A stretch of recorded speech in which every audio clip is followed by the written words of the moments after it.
existing lines? Yeah, I mean, I think if you looked at us, 15, 20 years ago, we would have been very focused on just a few industries, and we were delivering some equipment in that space, especially to Europe and East Asia, I would say. So most of our sales were not in the U.S. About 85% of our business was export focused, and that continued to about 2015. But even in that time frame, we were pushing forward into the oil and gas market, and we identified a niche where we said, well, we can see certain regulatory trends, and so because of our tie-ins, especially to the dangerous goods industry, we're also very tied into certain other safety-minded kind of regulatory industries that we touch upon, and we could see that trend was coming very quickly.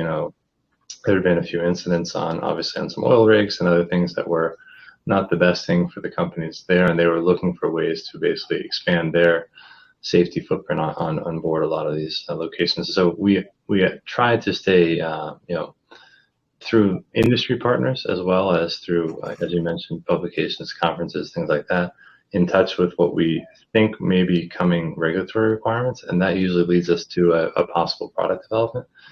But at the same time, we also have to, be sure that we have enough knowledge, and we don't want to be afraid of going into a market, right? We say, okay, this is something we want to do, but we do take the time then to get that product knowledge in-house, go through some iterations of development, and then look and see, at the same time we're doing kind of a canvassing of customers in that area and saying, what do the customers want? Because the most important thing is you can develop the greatest product. You might think it's the greatest product in the world, but if you haven't done your research, if you haven't looked and said, what are the customers asking for, or what do we, with high confidence, believe they will be asking for in the future, then it doesn't matter how great that product is, it just won't go off the shelf. So at the same time as you're doing that product development, you have to have this kind of interface and back and forth, and that might be a 12 or 24 month period, really. So it's kind of a typical turnaround for us to put in a kind of fully new product in the space.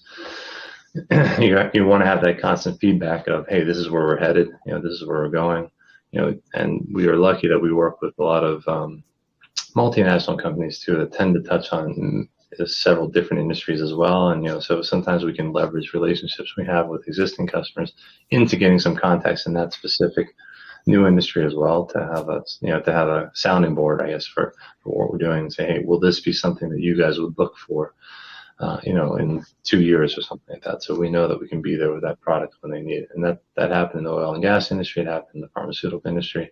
It happened with our newer versions of these thawing systems that you mentioned as well. So, and we're doing it now, another new product rollout in October, November timeframe for our bulk liquid products for tank containers, where we're looking and saying, how do we make the product lighter, smaller, more energy efficient, just in trying to respond to where the industry is generally moving as well.